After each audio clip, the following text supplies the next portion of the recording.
Seems like you dread, isn't it? Oh my god, I can't put the kit. Okay. Sorry, I'm a bit late in starting now. Hi everybody. Hi. Hello. Hi. My name's Kate and I'm one of the volunteers and trustees at Confuzzled Hedgehog Rescue, and this is Jules, who is Hi the there. founder and manager of Confuzzled Hedgehog Hi there. Rescue. And just before we start, we just really want to say a huge thank you to all of you, because you've been so welcoming and so supportive to us. It's been absolutely amazing for us, so thank you very much indeed. It's superb.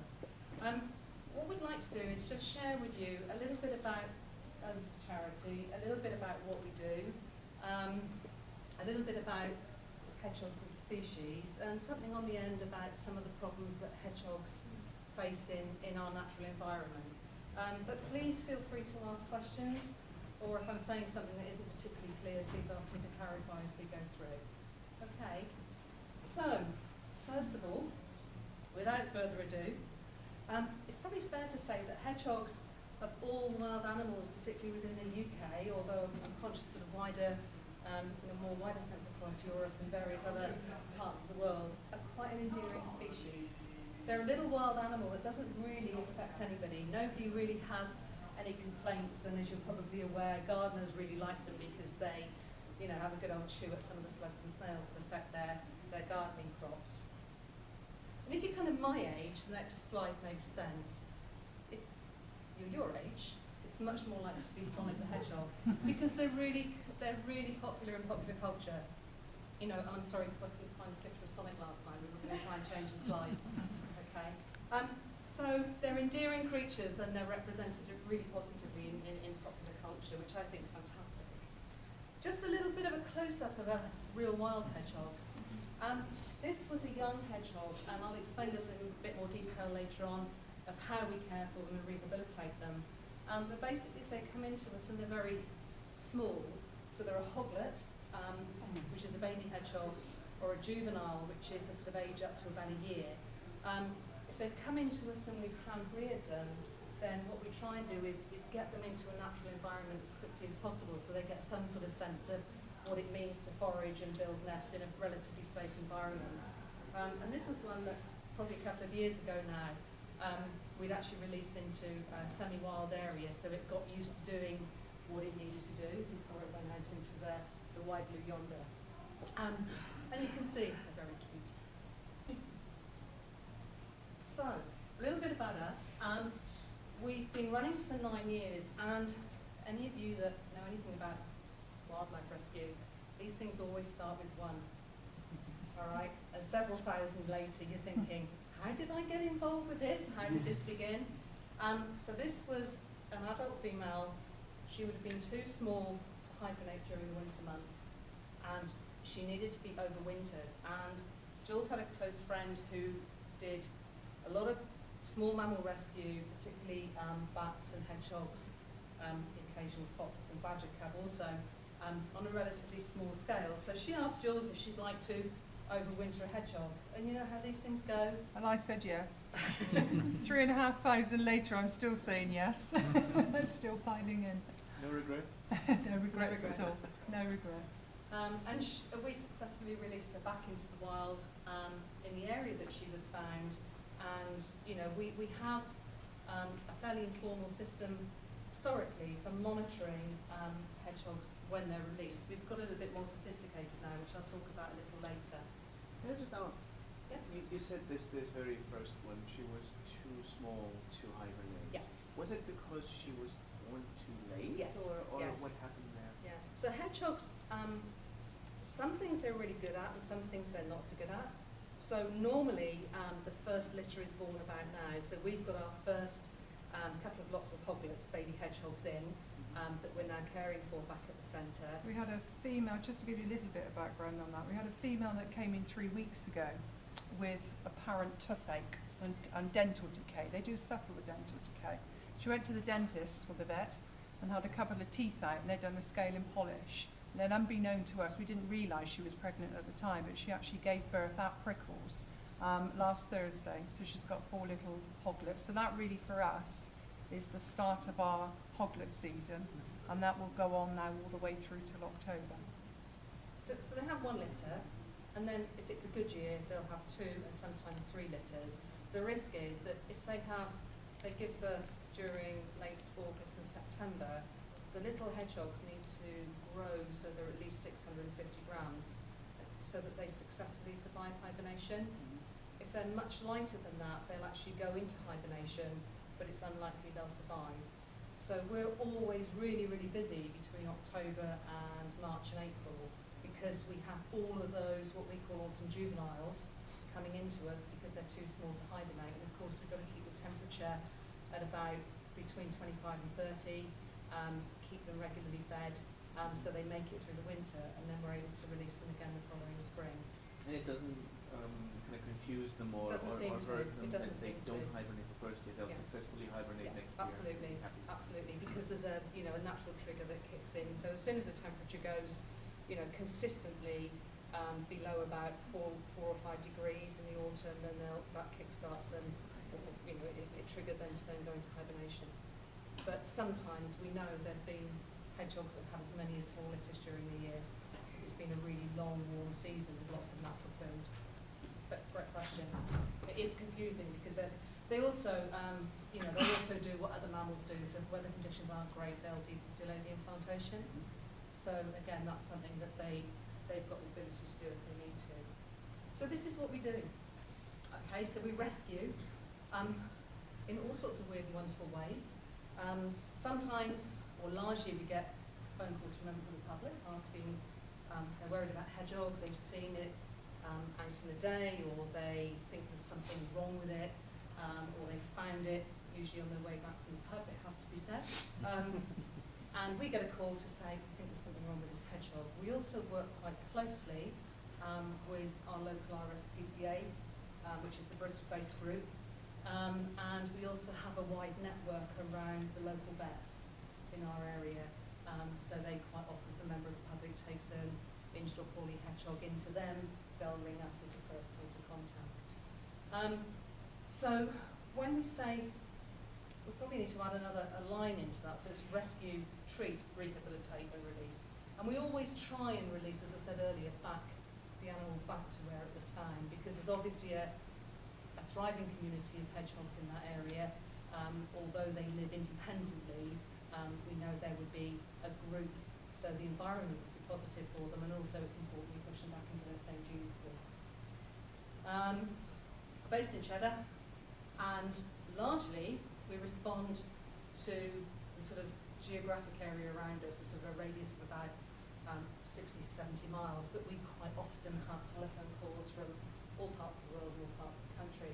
And for you guys, you'll have seen our leaflets around. I haven't got any here, but if you're able just to grab one over a website, if ever you're in a situation where you see a hedgehog in distress, if you're not certain who to ring, just call us, because obviously we're in contact with a lot of the other national rescue centres in the UK, some in France, and 1 or 2 in other parts of the world as well. And we're really fortunate because without really good veterinary support, we find it enormously difficult. And we've done a lot of training, our sort of more senior volunteers, and Jules in particular, we've done a lot of training with our local veterinary practice, which is part of the Bristol University Veterinary School, and they support us, so we have 24/7 access to vets, which is fantastic. The one thing I didn't say there is we also, one of the critical things we have to do when hedgehogs come into us is assess their viability. They are wild animals, so if there's any chance during initial assessment or ongoing assessment that they're not able to survive independently in the wild, then we need to make that difficult decision quite early on, for obvious reasons.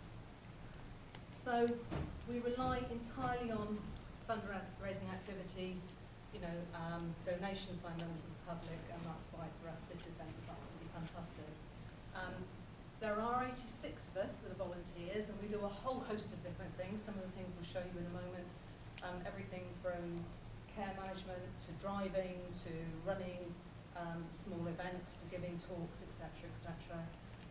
And in the last few months, we've been able to appoint 2 part-time members of staff, which is absolutely fantastic because it takes quite a lot of pressure off of Jules, particularly in terms of the care management aspect. And the other thing we have amongst our volunteers, because we're so passionate about raising awareness of the plight of the hedgehog, which many of you know, they are in decline, they are a protected species. We work with local schools and colleges, so young people that are doing animal welfare courses can come and do a placement with us, or young people that are doing their Duke Edinburgh Award scheme or something similar can actually come and do their volunteer placement with us. So again, we're sort of spreading the message in as many ways as we possibly can. Okay, we're going for charity. Can you update your slides? It says 3,000 there. You've just said 3,500. So, sorry, joking apart. But we've certainly cared for over 3,500 since we started about 9 years ago. And we do have some repeat customers. And one of the projects that we're doing at the moment is actually, a little while ago it became mandatory for dogs to be microchipped. So we're using a similar process to try and monitor some of the movements of the hedgehogs that we release, as are other rescue centres nationally. So, if there is a little bit of crossover that somebody goes into somebody else's territory and then it comes back into one of the centres, we're building up that sort of database of knowledge about hedgehog travel and so on and so forth. I think it'll also give us an indicator of how many actually come back in as well, and where they were found at the point that we release, so we'll be able to build up like Kate says, a map of how far they're travelling. Because it's really hard to count them because they only come out at night. They all look the same. They all look the same. So, But I was going to ask, so you tag or mark all of the hedgehogs? We don't tag them, but we are starting to use the microchips with barcode reader. But so there is a way for you to recognise them when they come back in. Yeah, and that's where we're trying to be, a little bit more sophisticated. Some finders actually have a little system where they use white acrylic paint and put a small dot in a different position on the back of the hedgehog, so it looks a little bit like a domino. And depending on the position, they can then monitor whichever hedgehog it is. And we use acrylic paint because it doesn't harm the hedgehog, and obviously it washes off eventually. I think what we're doing with the microchips, we've had all the training and clearance at the vets, because obviously we don't want to put something in the hedgehog that's going to compromise them. So we've gone for the mini chip, and they really are minute. And you literally inject it into the scruff. You pick the spines up and inject it, and it has, doesn't affect the hedgehog at all. And then we've got a scanner, and it's got its own individual number, so we're able to then put that on the computer.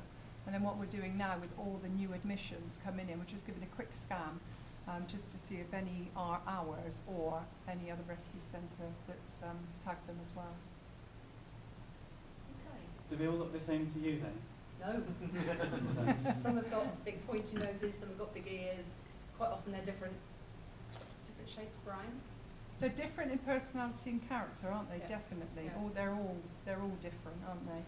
Sizes and shape, colour of spines. And what we've learned over the years, and we've had some call-outs quite late at night from members of the public that found hedgehogs, and they've said, we've got this really small hedgehog. So in the early days, we'd get into a car very quickly and go and respond, thinking there was a hedgehog in distress. But what we very quickly learned, was to actually ask members of the public how big was the hedgehog they found. Because I always remember I went on a rescue one night and somebody said, I've got this hedgehog and I'm really worried because it's underweight. And I drove about 40 miles, about 12:30 at night, and arrived at this house, and I could see in this container this person had got on their kitchen table this kind of big shape that looked like a rugby ball. And it was this amazingly healthy, fit, large male. It was really grumpy because he'd been brought in from the outside. What is going on? So, I'm on a mission, why are you bringing me in your kitchen? And what we learned very quickly was to say to people, is it the size of an orange, is it the size of a tennis ball, is it the size of a house brick? Because that's it's sort of the size of a house brick, we know it's about 650 grams. So we do have some adventures. People have a very kind of romantic impression of what size this hedgehog should be. Yeah, absolutely. So if we can ask them to compare it to a normal sort of household or regular item, it makes our ability to judge what they're telling us, a little clearer. So when a hedgehog arrives, through a variety of means, as I said, either the duty manager or the care manager who's on duty will make an assessment. All right. The biggest problem we have is, unlike other animals who, if they're quite poorly, may be a bit grumpy and bad-tempered, but actually visually you can see quite quickly if there are any wounds or injuries or if there's any distortion or variation, is of course they do what? Anybody? Exactly. So, if you've got a patient in front of you that's just curled up into a ball, you either sit there for several hours to try and work out what's wrong with it, or you have to develop this kind of technique of being quite soothing, holding it gently in your hands, and waiting for them to respond. You know, it's something you can't rush. But what we've learned over the years, and again, other colleagues and connections we've got in other wildlife rescue centres all say the same thing. An animal seems to instinctively know if it's, you know, if it's in pain, if it's unwell, that actually it's come somewhere that's going to actually help to sort it out. That sounds a little bit romantic, but it's evident in the way that they suddenly come in. You know, they're given heat, they're given fluids, you know, they're given food and water if they want it straight away. Sometimes it takes a little while for them to start to eat and drink, which is why we give them fluid treatment for shock and rehydration quite quickly. But they seem to sense they're somewhere safe and become quite trusting. We don't often know what's happened to them. You know, we get phone calls with, I've got hedgehogs on my lawn, they're sunbathing. You know, the golden rule is if there's a hedgehog out in the day, there's a problem. They're nocturnal animals, so they need to be in their nest during the day and out foraging at night. The only exception really to that is a female hedgehog, a sow, who's had her nest disturbed, and she may then move her hoglets from one location to another. And that's very obvious. There's some fantastic footage on YouTube if you're interested to see it. Actually, a female, a sow, actually carrying a hoglet in her mouth across some very sort of snazzy paving and garden chippings. We check for dehydration, and as I said, we treat the fluids subcutaneously, and that helps them to start the recovery process. And we also do, if any of you have ever done any formal medical treatment or medical training or first aid training, we're looking for symmetry, we're looking for things that are wrong, or that shouldn't be there, or something obvious that gives us some clue as to what the problem is. I'm not sure what the hedgehog's doing, whether it's doing a headstand or somebody's just looking at its bottom for some reason. But that's just looking at that sort of symmetrical thing. Somebody has worked its way, you know, one of our colleagues has worked its way around the body and actually is now looking at the rear, because rear leg injuries are quite common. And we'll talk more about those in a moment. It's all in the poo.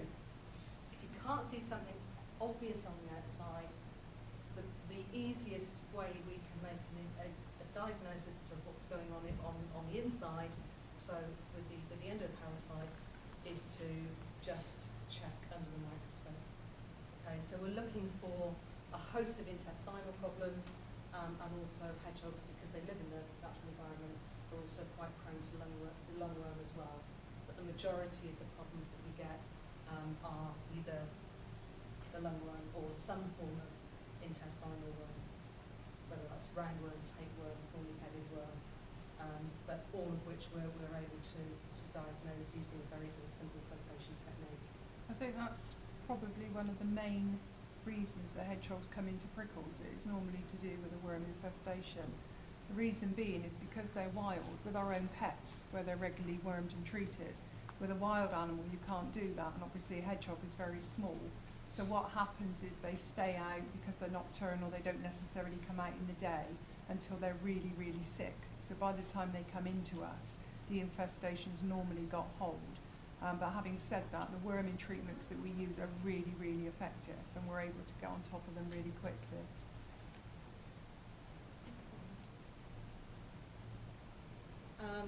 And again, because a hedgehog curls up, it's very difficult for us to give medications orally. So we do inject, but we inject subcutaneously, so it's absorbed under the skin. We don't inject intravenously. But it's by far and away the easiest method for us to determine that they've had their correct dosage. There's a couple of exceptions. as you know, you probably can imagine, they do come in with, again, things they'll pick up naturally in the environment, like ringworm. And the best way for us treating that quite often is with a bath or a wash of some description on a regular basis until it clears.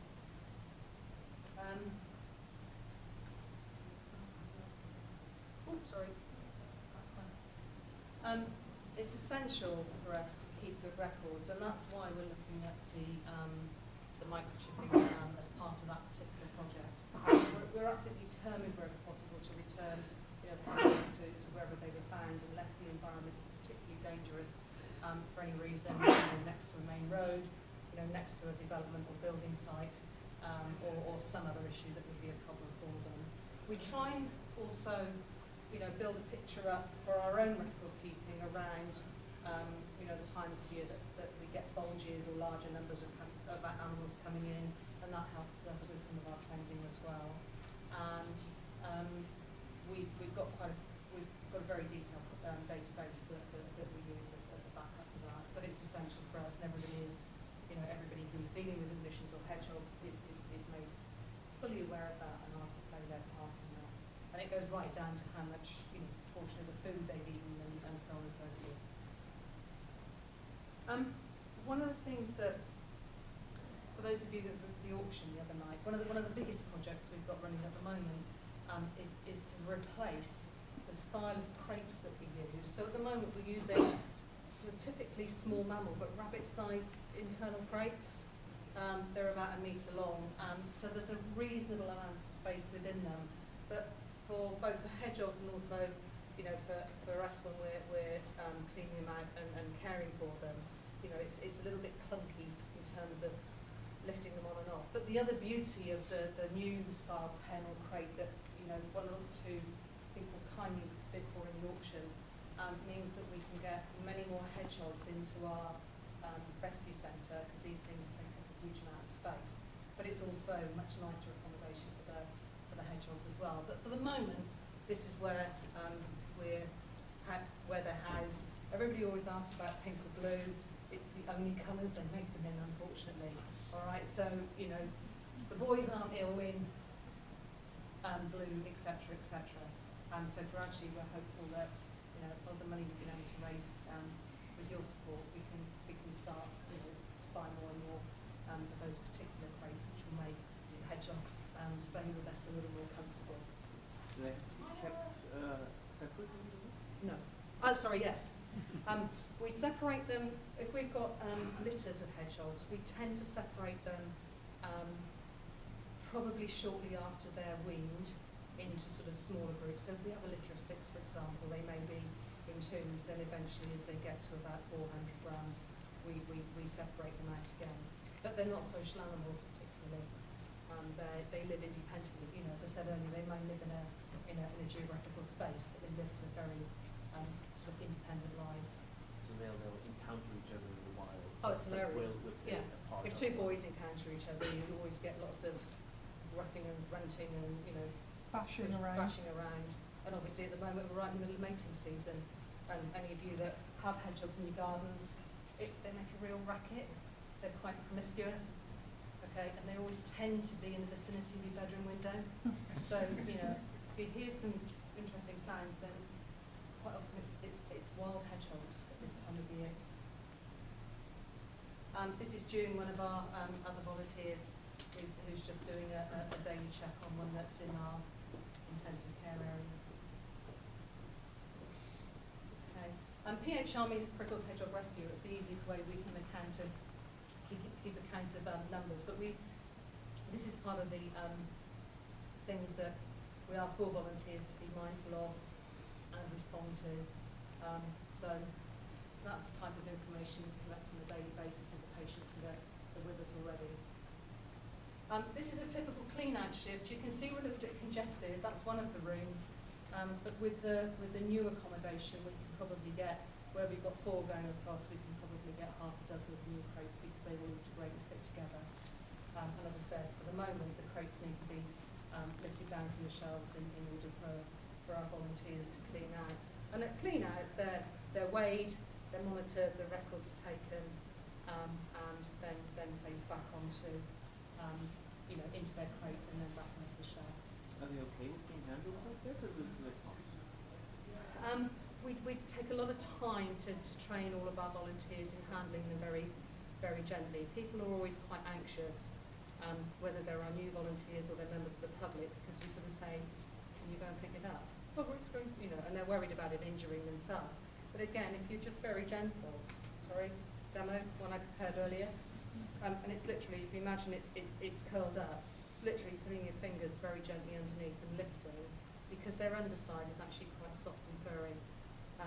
But if people do try and grab one, what hedgehogs will actually do, if they're threatened, they'll curl into a ball, and then their spines will crisscross rather like that. So it makes it they're even more spiky, if you like. So if you can be fairly gentle and relaxed with them, and literally just pick them up, obviously having gloves eyes is much better.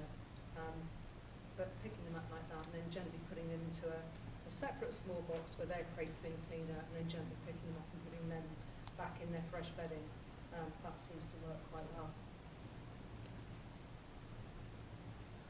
Okay. So that was a little bit about us. Again, what I'd like to do is just share with you a little bit about hedgehogs generally. And if we start in September, which I'm conscious isn't a calendar year or a fiscal year, but is their start of their hibernation, generally it's the fellas that go into hibernation first. Okay, as we've already said, it's quite often they're active right the way through until sort of late August, early September, and they tend to be the ones that sort of get their body weight up to a reasonable level, and they'll start to go in September. As I said, temperature tends to trigger that. And if they get through hibernation, they'll come out the following year, both males and the females, obviously very hungry, very thirsty. A couple of years ago, you may remember in Somerset we had some horrendous floods, and what was happening is we couldn't actually release them because there wasn't sort of space to release. So they would have been in hibernation. The ones in hibernation rather would have been there for an extended period of time. So we got some casualties that came in that were sort of painfully thin, even more so than normal. So it's really important that we start. We also had some that were swimming, weren't they? Yeah, that were disturbed in their nest and were swimming in the flood water as well. So when they're out of hibernation, I talked about the breeding season already, and that usually brings in March, and as I said, the courting ritual can go on for hours and hours and hours. Whoops. Hoglets, so hoglets are baby hedgehogs, are born about 5 weeks later, although as I've already said, there may be delayed implantation. This little guy is 5 days old, approximately.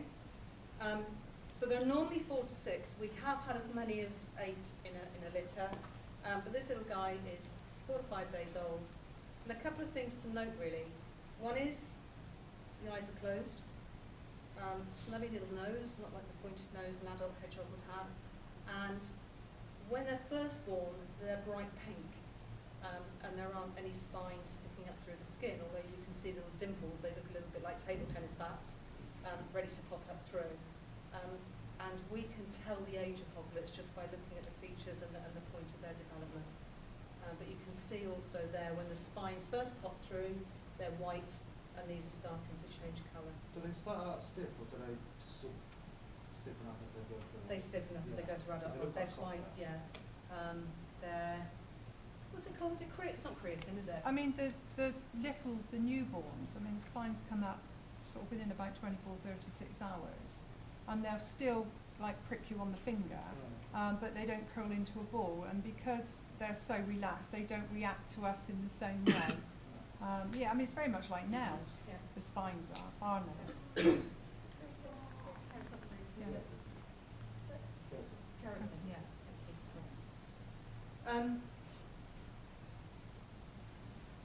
So when we have, at this time of the year, there are 2 things that can happen. As Jules has already explained, we've had a female in who's given birth while she's been under our care for something completely different. We do scan all the adult females that come into us at this time of the year, or sorry, the vets, we take them to the vets and be scanned to see if they are pregnant, because what we don't want to do is assume they are if they're not, because otherwise we would need to hold them for a little while until we release them. the one actually that gave birth last Thursday was scanned, but we think she was had only just conceived, so there was nothing visible. I But think she'd that been in for alternative treatments anyway. I think the biggest risk for us, the reason that we scan the hogs, is we don't want to release a heavily pregnant hedgehog. Because the danger of that would be, if she happened to give birth as soon as we release, she wouldn't have a nest. You know, the chances are she'd probably abandon the young, and obviously we're all about conserving the species. So as a way out for us really, and the hog, what we decided is if we scanned all of them, that would give us an indicator of when they're due. And if it was imminent, then we would hold on to them and take them through at prickles and then release. Whereas if it was, you know, a couple of weeks to go, we could safely say that we could release.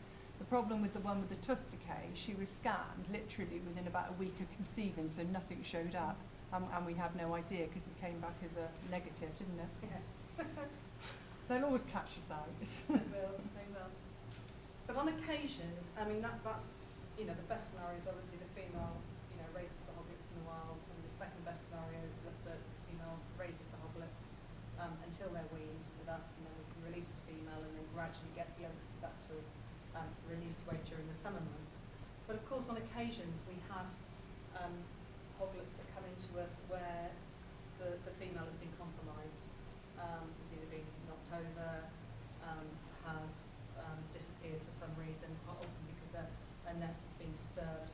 And what we will do is wait until we see if the female does come back before rescuing the hoglets. But typically we will hand rear about 100 baby hedgehogs, hoglets during the course of the year. And this is stage 2 really. The tinies are very challenging to hand rear, and Jules and June 2 years ago did a fantastic piece of work because it was thought that unless a hedgehog had a female's colostrum, it wouldn't survive this rescue process. But Jules rescued a newborn hoglet, and actually they got Jules and June between them, got them all the way through, got her all the way through, you know, the right up to weaning process, which was amazing, and she's now released and happily living somewhere in Weston-super-Mare. So, you know, that was a first and superb. And we are known as one of the hedgehog centre in the UK that actually has the most success with hoglet rearing.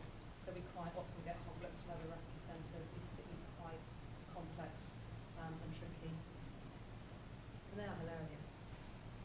They make a lot of noise if they're hungry. When they're a little bit bigger, they eat even more, and you can see that one is coming up to almost weaning. That the whole of the shape of the face has changed, so it's got a much sort of pointier nose. And what they do, they're like little birds sometimes. They just open their mouths at this age and just wait for them to be filled with the formula we feed them on. One of the things that's really important really to note is that bread and milk, although they love it, affects their digestion system badly. And when we're doing this hand rearing, we actually use a puppy formula that we import from the States because the lactose levels are so low that they don't actually impact on the animal's digestive system. So that's a mixture that we use in different concentrations depending on the age of the hoglet. When they get a little bit bigger, so this is weaning, and it's hilarious because they just walk through everything. So we've got the formula on the left-hand side, and then we've got the formula mixed with sloppy meat on the right-hand side, and that starts the weaning process. So what we try desperately to do is replicate everything that would be naturally happening in the wild at the appropriate age. Okay, so they're weaned at 6 weeks, and I mentioned earlier, if you see a hedgehog out in the day, there's a problem unless it's a female that's moving her hoglets, and they will be in her mouth. At 6 weeks, the female will disappear and leave the hoglets to fend for themselves. Sometimes they have a bit of a challenge with that. It could be because it's a really hot spell or a wet spell or a cold spell and there isn't enough food around, or they're just confused. And again, quite often at this time of the year, we'll start to get phone calls from members of the public saying, I've got some tiny hedgehogs running around on my garden and they're making, you know, a heck of a racket. And that's an indicator to us that probably they need a little bit of support from us to get them up to a reasonable weight for release. So we bring them in for a little while and then release them back where they were found. The issue around second litters and weights we've chatted about, and then adult hedgehogs that are of a good hibernation weight will then complete the cycle and go back into hibernation in sort of September, October. What we've learnt over recent years, however, is if you get a mild spell during the winter months, is it will actually trigger the hedgehogs to awaken for a short period of time and then go back into hibernation. Right, so we're always quite cautious in the winter months around, assessing where a hedgehog was found and what was found, or what condition it was found in before we automatically bring them in. Okay, so that's a typical, what we call hibernacular. They make different nests for different purposes, so they'll just have their regular sleeping nest, the females will make a different style of nest for raising their hoglets. And hibernaculars are amazing because they build a pile of leaves and other bits and pieces. We find bread wrappers, sweet wrappers, crisp wrappers, all sorts of things in nests and hibernaculars. But in the hibernacular in particular, they'll go round and round and round on the inside, and somehow they manage to seal it, almost like a little dome. All right, so they're usually fairly weather tight. So if ever one's disturbed, it's important to try and place them back into their hibernacular and reconstruct it as far as you're able. This is the best bit for us, of course. The wild animals getting back to where they should be and doing what they need to be doing.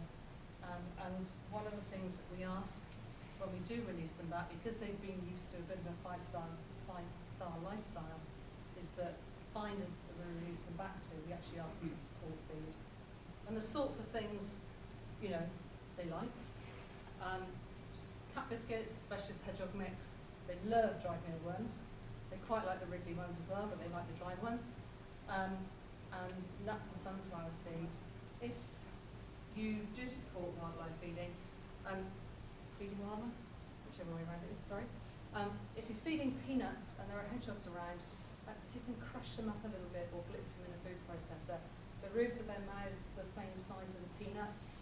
And sometimes we're trying to work out what's wrong with the hedgehog, why isn't it feeding and it's got a peanut wedged up in the roof of its mouth. So that's quite common, so again, if you can blitz them, that's great. Fish-based cat food, fish-based animal foods do upset them, and again, no kind of regular bread and ordinary milk, because although they'll eat it, it plays havoc with their digestive system. Okay, I've done that bit. What's happened? Just went in the middle of the, what's a different one? Okay, sorry about that. So, a little bit about hedgehogs. We've talked about the size of a brick, size of a bag of sugar. They're spiny on the upside, and they shed their spines like we shed hair, and they're quite furry on the underside. They do have a tail, got very powerful front legs for foraging, and they roll into a ball as their defence mechanism.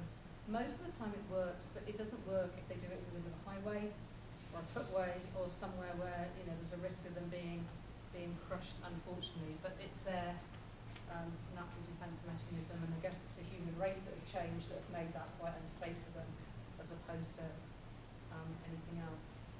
Yeah, just ask, apart from like diggers and boots and wheels, do they have any natural enemies that would actually try and eat them, or is it just mostly defense us? against?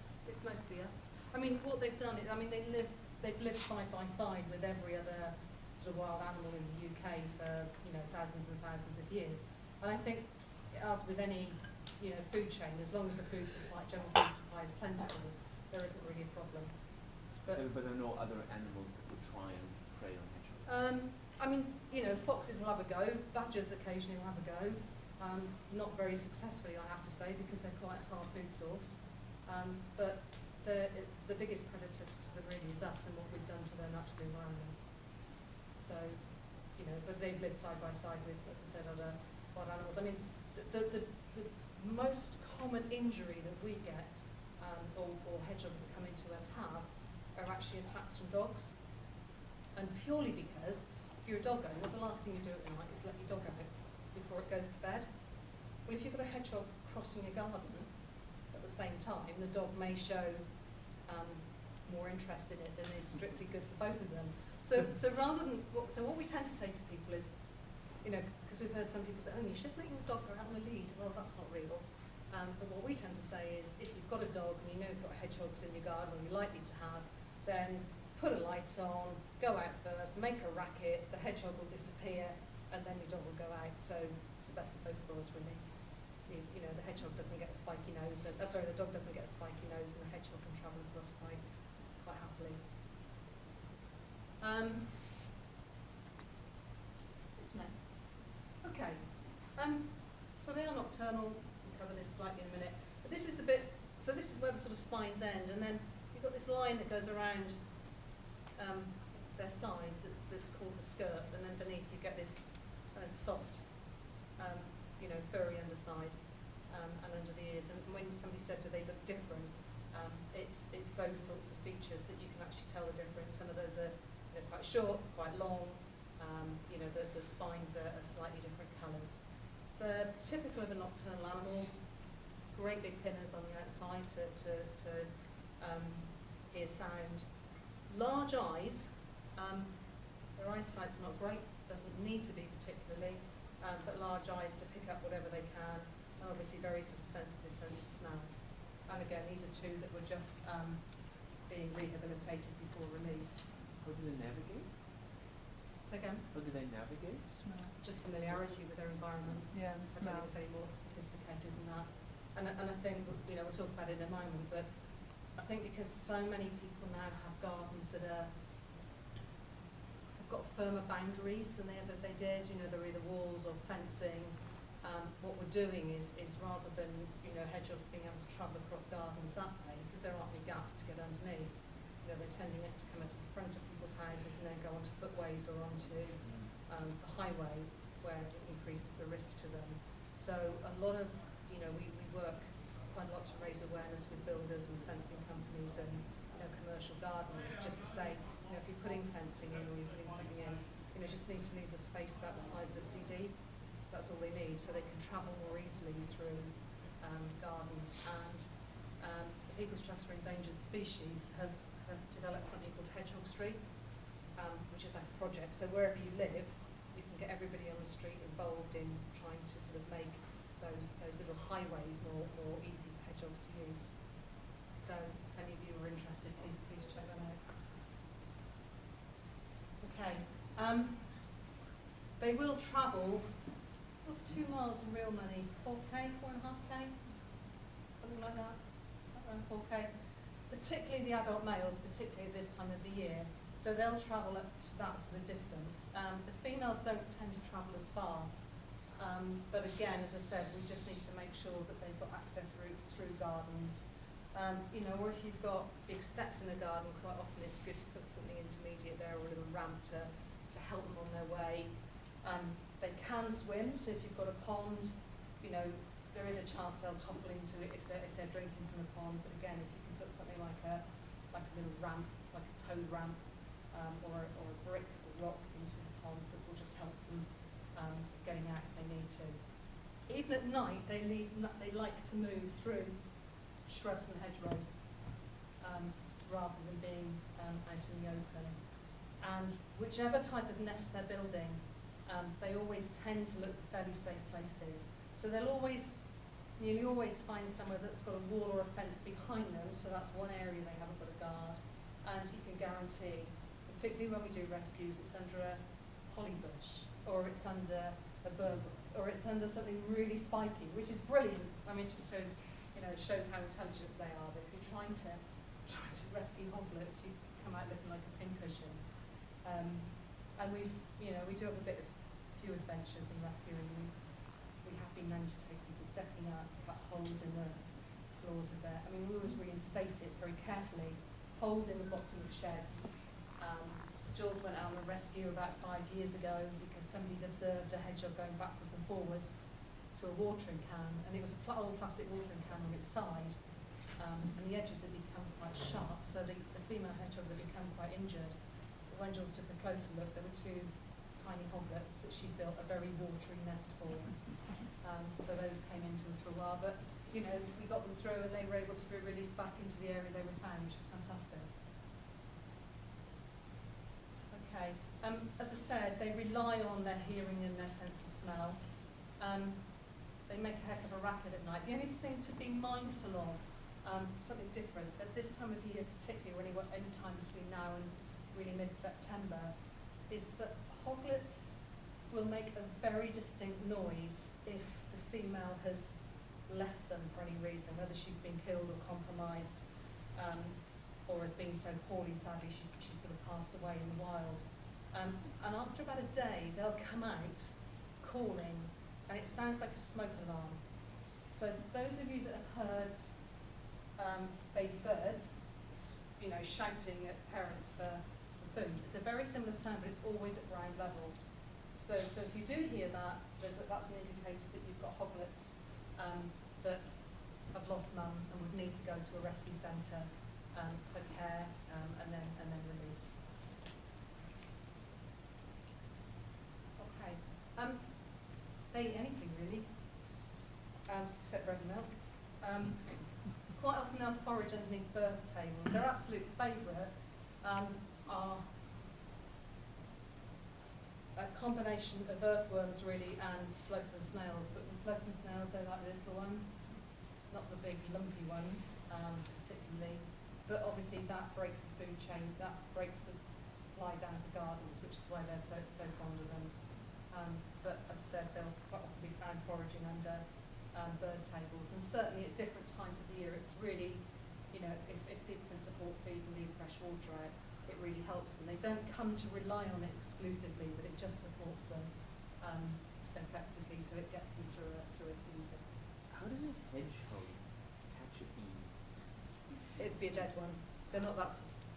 They'd be a bit slow to do that. But it would be, yeah. It's again. Oh. Yeah. So it would be, you know, anything that's a bit woozy, out of sorts, or damaged. But again, I mean, it's like, you know, if you think of, you know, anything's and drones, you know, they do tend to fall out of the sky at a fairly fast rate, as do worker bees. They don't all die in the hive, so, you know, again, they're opportunistic. And they're probably smart enough not to chew the back end of the sting. So they're exclusively carnivores in the wild? Yeah. They're exclusively carnivores in the wild? Or will they No, eat seeds they'll and things there as well? seeds and, you know, seeds and nuts in other environments as well. Yeah. So omnivores, yeah. Yeah. But they do scavenge. Yeah. One of the things that's interesting is that when we first started caring for hedgehogs, we kind of did what everybody else did really, and looked at the size of a hedgehog and thought, well, that's about the size of a guinea pig, or a guinea pig, you know, in terms of stature and width and everything else. And really, to an extent, so did our vets. So in the early days, we were treating them with the same sort of doses as we would for an animal of that size. And one of Jules's close working colleagues did some research with their vet, and what we've learned is that they've got the same metabolic rate as a small dog, so a Jack Russell. And they certainly eat what a Jack Russell does a day. But in terms of medication, we base it on a small dog rather than proportionately to their weight, obviously, rather than guinea pig. So we were a little bit surprised when we first started on the medical regime that we now use in conjunction with Jules's colleague up in Worcester, but it works. It's fantastic, and our success rate is phenomenal as a result.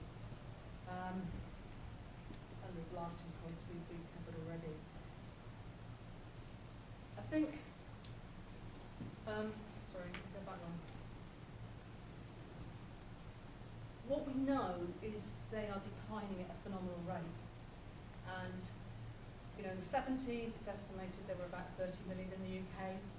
We now think there's somewhere between 1.2 and 1.5. The decline is the same rate as the world's tiger population. Or it's that rapid. And I think what all of us that are involved with hedgehog rescue are really concerned about is there have been some projections that actually if we continue to lose the sort of native wild hedgehog population, they may be extinct by the mid 2020s, so 2025, something of that ilk. So I think anything that we can do and other wildlife rescue centres can do to try and maintain the species and hopefully try and put measures in place, give people information, educate younger people to prevent that decline would be fantastic. Because I think, as I said earlier, in terms of popular culture for sort of many years, hedgehogs have just been one of everybody's favourite small mammals. But the decline rate is phenomenal, and it's really all down to us. So, your point about predators is because we do all this sort of stuff. And, without thinking always about what impact that might have on wild animals. The last two are obviously the medical issues, the things that we can actually treat, and the other things are really more about education. But those haven't increased, they're just more of a problem because the population is shrinking. So again, sorry? The last 2 points, infestations and ticks and things, that hasn't particularly increased, it's just that it's more of a problem because of the population. Yeah, I mean, it does, probably not, to be fair. Certainly the last one probably has, that some of the infestations have changed. And that's because there's been more of a tolerance within. Lungworms increased, hasn't it? So sort of domesticated farm animals, particularly where there's more of a resistance. So what we can actually use to treat them, the effectiveness of that, does change. It's a bit like the antibiotic argument, because things have been used that perhaps have been too strong in the past. Then obviously in the environment, the tolerance has been built up to that, so it makes it harder for us to treat them. But so they didn't always have had some They'd always had some. lungworms and things. And of course the old wives' tale is hedgehogs are full of fleas. Well, I think in all the time that we've been rescuing hedgehogs, there's only about a handful of hedgehogs that have come in with fleas on. Lots of other things like lovelies, like ticks and ringworm and all sorts of other things, but not fleas. And we also do a few other spectacular things. And a lot of these really are avoidable. So things like strimmers, just check before you strim. And the strimmer injuries are, we probably have around 10 hedgehogs that come into us every year. And it can be just the spines being taken off, or sometimes, a whole portion of skin has been removed from the back. Netting is fine. Cabbage white butterflies aren't that bright. If you leave about, a 5-inch gap between the bottom of the netting and the ground, they won't go underneath, but the hedgehogs can move freely without getting tangled. Slow pellets are sort of obviously alternatives. Mowers similar to strimmers, and a whole host of other things that people don't deliberately throw away, but if you're next to or near a landfill site, then obviously seagulls particularly will pick stuff up and drop them back into the environment. We've got a fairly spectacular way of getting hedgehogs out of drains and post holes, because if they fall in, they're just wedged, and you just can't move them. So we always go out equipped with blunt nose pliers just to gently lift them up, which people look a bit shocked at, but if they're blunt nosed, you can get a reasonable chunk of spines and then very slowly lift them up. 5 minutes? 4 minutes? Yeah. Okay, sorry. A little bit about some of the injuries. The vet we work with most frequently is a guy called Colin Blakey, who is an exotic specialist and absolutely brilliant and quite creative. So this is a front leg fracture. Unusual, they don't always recover easily from them, but he uses a kind of a Q-tip and some vet wrap as a splint. This guy successfully recovered and was released back to the wild. Talking of other things, hazards, again, some of you will remember a few years ago there was a big campaign because the shape of McDonald's ice cream cartons meant that a lot of wild animals were getting their heads stuck in. And, good for McDonald's, they actually changed the carton size to prevent that happening. We talked about their road sense. As you can see, they're the same colour as the road at night, but also they will tend to curl up. So vehicles are obviously a particular problem. Bonfires generally, but celebrations around November the 5th, we always try and get some press releases and reminders out to people and just really say, fantastic to support Guy Fawkes Night or any celebration that you have during the year, but please don't build your bonfire until the afternoon when you're going to light it that night. So at least if hedgehogs have gone in there, because it's hibernation season, to hibernate, or amphibians have gone in to hibernate, it gives them a chance to either be rescued and taken to a centre or find an alternative. Urban foxes, you guys know about foxes. Very canny. They'll stand there until the hedgehog, who's gone into a brawl, will suddenly decide, oh, the fox has gone now, it's safe for me to go. Proportionately, hedgehogs have got very long back legs, so the minute the hedgehog runs off, the fox quite often will make a grab for the back leg. Okay, so we do get quite a lot of rear leg injuries. Interestingly, they can survive even up to having a severe leg injury, which may have to be amputated. They don't survive, they're not viable if they've got a front leg amputation. A few other bits and pieces. Again, if they've got the head or part of their body in something that's going to constrict as they grow, of course, that isn't going to move, so there can be some particularly nasty injuries with those types of that type of litter.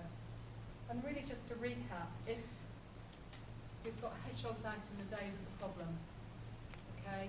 If it's somebody's, if it's out on your lawn, it's poorly, it's it's naturally a nocturnal animal, so it shouldn't be there. Young hedgehog out at night between November and March, so the winter months. If it's something any smaller than a house brick, there's a problem, so please again contact either us to find out your nearest rescue centre or if you know who that is already, that's fine. Hoglets running around during the summer after mum's disappeared and unless it's been disturbed where there are thought to be hoglets or baby hedgehogs.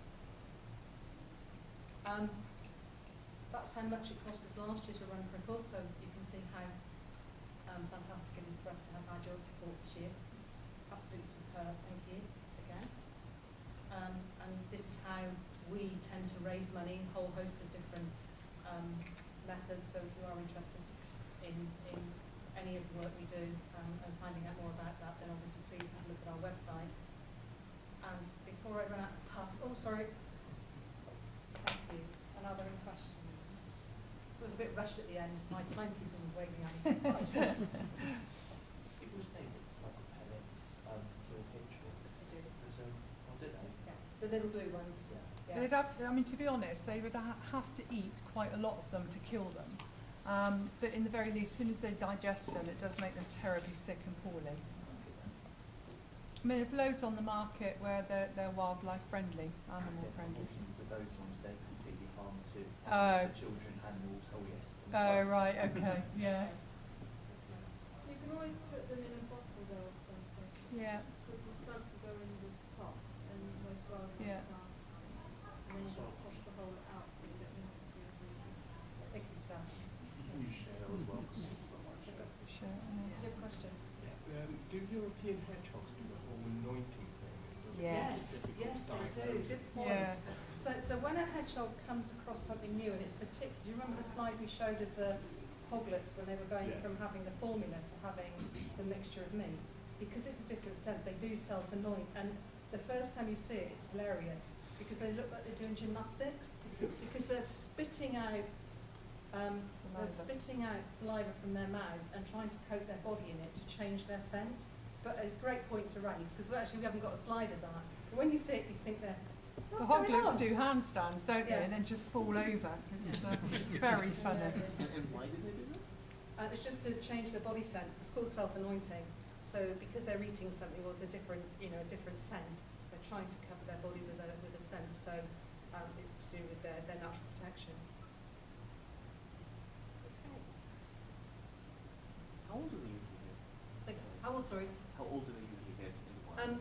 We think they can live up to about 6 years old in the wild, although it's quite difficult to actually do that. But they're a little bit like elephants, particularly the females, because they start to lose the pigmentation in the face.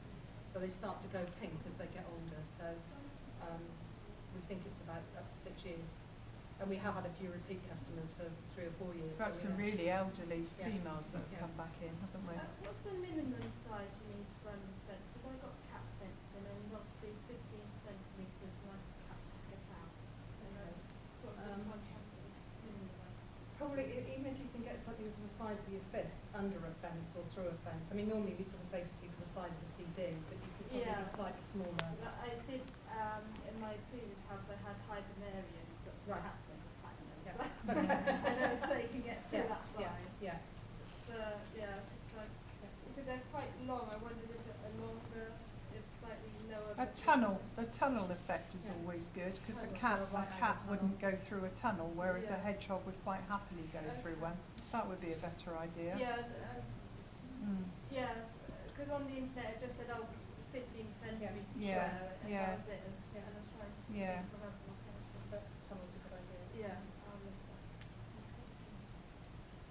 Okay. Thank you so Thank much. you. And Thank thanks you very again much. to everybody for your support. Left if anybody missed the chance of being accosted by Bill. We didn't over the bring Bill weekend. in with us today, don't you, sir? We parked Bill in the bar, so He's an excellent salesman. he's brilliant. He's brilliant. Thanks, folks. Thank you. Thank you. Thank you. Right.